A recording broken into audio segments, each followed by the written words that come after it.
Jake? Jake! Can you hear me, Jake? What did you do today, Jake? I went to the movies. We watched a scary one. It was so scary that I jumped out of my seat and spilled my popcorn everywhere. Did you do that, Jake? Were you there? Jake!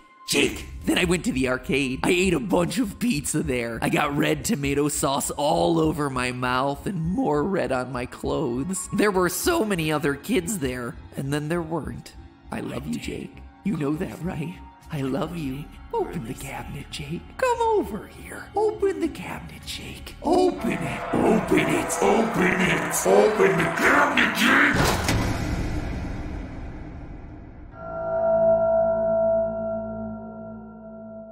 Hello, Internet! Welcome to Game Theory, where today the theory is coming from you. That's right, just because we're all still waiting for Security Breach to release doesn't mean that FNAF theorists out there have been twiddling their thumbs. In fact, the lack of a new game has prompted the community to go back and comb over all the pieces that were in place for us before. Pieces that we might have overlooked or missed the first time out. And it was this thorough re-review of the clues that prompted what may be the biggest fan theory to blow up in over a year. And that's saying a lot, since 2020 was full of us connecting massive pieces of this franchise's lore. I mean, with the help of Fazbear's Frights, throughout last year's videos, we managed to pinpoint the year of the missing children's incident as 1985. We solidly connected Foxy Bro to Michael Afton. We even concluded the high likelihood that 2 spirits are trapped inside Golden Freddy, not just one. Our vengeful spirit Cassidy, as well as our Bite of 83 victim, the Crying Child. But have you ever noticed that that kid doesn't have a name? I mean, it's been 6 years since he was introduced into the franchise in FNAF 4, and we still don't have any hints as to what Crying Child's name might actually be when he's, you know, experiencing literally any other emotion. Wait, is that Crying Child? But no, that's Happy Child, and that's Angry Child, and that's Confused Child. That's, Apathetic Child. That is Passionate Child. Nope, not that one. Ooh, is that Emotionally Repressed Child? Hashtag relatable there. But really, take a moment to think about that. We know the puppet's name, Charlie, and her father, Henry. We know that baby was originally Elizabeth Afton. Purple guy / Springtrap is William Afton. Other purple guy is Michael Afton. There's the missing children's incident victims, Jeremy, Fritz, Susie, Gabriel, and Cassidy, the vengeful spirit, who is at least one of the things trapped inside Golden Freddy. I mean, there is a name for pretty much every single character in this franchise, except for this one kid. The one kid who, wouldn't you know, was also important enough to have the first on-screen death of the series. Feels like we should probably be able to solve this one by now, right? Like, we should probably have gotten a name for him somewhere along the line, or at the very least, the means by which to solve for his name. The pieces have got to be in place for us, right? Well, today might just be the day where we solve exactly that. One Reddit user named Wolfie1740 Kingdom thinks that they've cracked the code to finally solve the final name of the FNAF mystery, to finally give the Crying Child, the Bite of 83 victim, a proper identity. So break out your tambourines, theorists, because it's Morty time. It's a theory review. Leave your theories in the comments below. I'll pick my favorites in the next episode of Morty.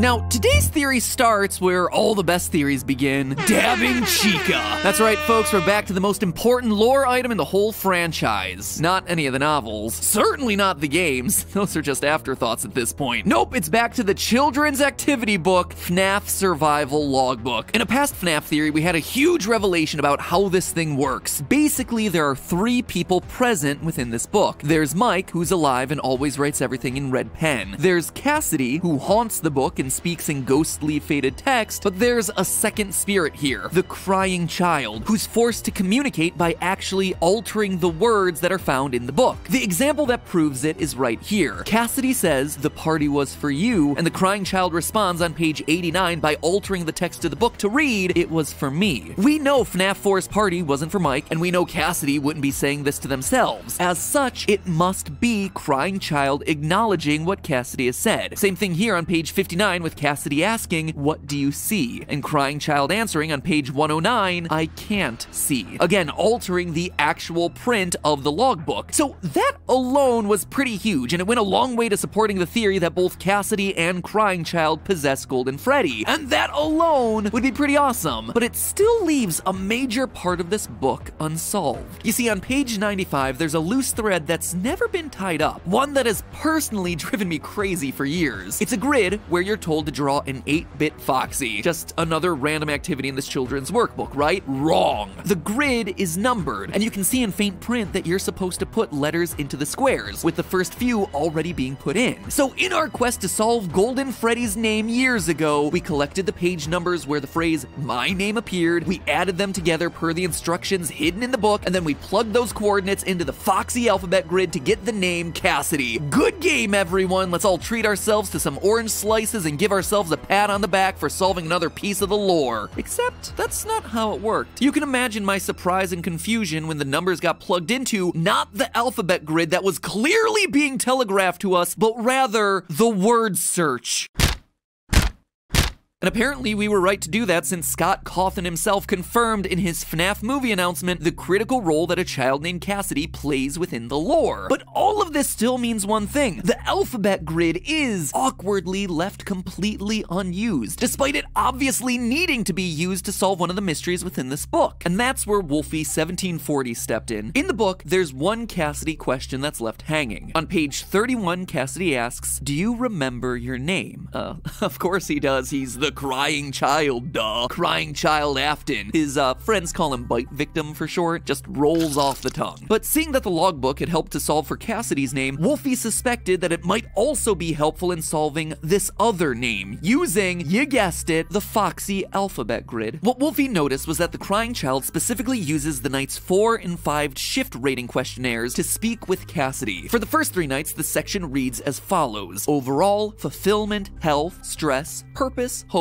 and existential dread. But on nights 4 and 5, you have other things mixed in here, like "I'm scared," and "it was for me." So Wolfie reverse engineered things, taking Bite Victim's answers and matching them to the page numbers where Cassidy asks the question. To quote from Wolfie's own post, the first one is "I can hear sounds." The page it's responding to is 75, which says, "Does he still talk to you?" And one trend to notice is that all 4 pages have a piece of blood on it. Next is "It was for me," which is responding to page 103's question of "The party was for you." Third is "I can't see," responding to page 59's "What do you see?" And last is "I'm scared," which stumped me, so I went off of what I already had. End quote. He then fully filled out the Foxy chart with the alphabet, and going in the order that Bite Victim's answers appear, he followed the grid code to find the following 4 letters: E-V-A-N.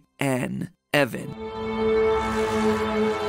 After 6 years, could it possibly be that Evan is the name of the crying child? I'm not sure. Or at least I'm not convinced off of this alone. Don't get me wrong, I don't think that this is a bad theory at all. Quite the contrary, in fact. Anything that tries to figure out the true purpose of that stupid Foxy grid is gonna get credit in my book. The problem here is the methodology. Throughout the book, Cassidy asks a lot of questions, but only 4 of them actually matter. Wolfie also points out the bloodstains, but there are bloodstains on a lot of the pages throughout this book, not just those 4. And even then, an answer like "I can hear sounds" to the question of "Does he still talk to you?" it feels just a bit off. It's not very precise. You know, it feels random, arbitrarily trying to fit pieces together in a book that has been crafted to be anything but arbitrary. I mean, the Cassidy code alone required you to find 6 numbers, find a page that points to another page on what to do with those 6 numbers, and then translate all 6 of them into the word search. Multi-step puzzles like this have to be precise in order to work. And while the puzzle pieces in Wolfie's theory certainly fit, they fit a bit loosely, you know? I mean, even Wolfie admits that finding the last N was a bit of a stretch, and it forced him to break his own methodology. In fact, another Reddit user, Godzilla813105, tried to correct for that to find the N in a different way. One of the other lingering threads of the book is a series of tally marks written by Mike that never quite add up to anything. They're never used, or at least their true use has never been discovered, but again, similar to the Foxy grid, they must mean something, right? To quote from Godzilla's post, "I realize that there's a magazine Foxy is holding on the first page of night 1 that has 5-3 on it. When you add 5 and 3, you get 8. Then I took every single tally mark set in the book and added them together. I got this from the idea of how the whole quiz thing at the end of the shift says tally up your score. Putting all of these together gets you 47. 4-7 on the Foxy grid gives you the letter N, end quote. Again, it sounds good on paper, and I love the attempt to make sense of it all, but the why of it just doesn't line up for me. Why add tally marks to this number on Foxy's magazine? How are those elements related? And why would they be connected to a completely different set of 3 numbers gotten from a completely different set of clues? Plus, the story just doesn't hold. Contrary to what Godzilla says in their post, there is no tally up your score at the end of those nightly surveys. Thus, the rationale just doesn't hold up. In short, it all feels like we're convinced that we have a solution to the problem, and we're trying to back our way into how to get there. This is classic confirmation bias, where, as you conduct research, you try and find sources to justify your belief, or you retrofit the data to fit the conclusion that you're looking for. And I should know about confirmation bias, because lots of our theories over the years play with that very concept. Mario is a villain, provided you ignore all the times that he saves the kingdom. You play as the king in Hollow Knight, as long as you squint really hard during this one cutscene that might disprove that. For me, theories like those are all about telling a story, connecting dots that definitely exist within a game that flip your understanding of the plot, but also sometimes go against what is much more likely and probably much more intended by the developer. And the theories that I tend to focus on are the ones where you can connect a surprising number of dots, even if 1 or 2 tend to disprove it. They're just meant to be fun thought experiments, you know? I like playing with the lore of these worlds. But here with FNAF, we have to be really careful. While I love both of these posts, FNAF theories tend to be about trying to solve things, speaking things into the generally accepted canon, and as a result, the methods by which we come to conclusions require more scrutiny. And here, the methodology of arriving at the name Evan just doesn't hold up as well as I'd like. But that doesn't mean the name Evan doesn't hold up. Because here's the twist, friends, this isn't just coming from the logbook. Shortly after Christmas, the Fazbear Frights book series released its latest installment, Blackbird, and it contains what is to date the most moving story in this franchise. The Real Jake, short story number 2, tells the tale of 9-year-old Jake, who's dying as a result of a tumor in his brain. With his mother prematurely passed away and his father overseas in the military, Jake is under constant care by the young Margie. But there's one other special person in Jake's life, a mysterious figure named Simon, who speaks to him at night from a small cabinet in his room. Quote, "The first night Simon had talked to Jake, Simon had made it clear he would be in the cabinet until Jake got well enough to walk to the cabinet. When you can do that, I'll be here waiting for you." End quote. And while it seems like Simon should be a sinister force, since, you know, this is a FNAF book after all, it's actually an expression of love. Margie had created this small doll named Simon with a walkie-talkie inside of him that allows Jake's father to speak to his son, distorting his voice to make him sound younger. Simon, every night, insists that Jake speak about what the real Jake is doing, the one who isn't afflicted with cancer, the one who is outside playing with his friends. All of this was intended to give Jake hope, with Margie updating the doll every few nights with food stains and scrapes on his knees to reflect the adventures that the real Jake has been having. It's a beautifully sad story with some legitimate surprises that I'm actually not going to spoil here. But the reason I bring it up is that, strangely, it is the only one of the 18 Fazbear Fright stories so far that has no explicit connection to FNAF.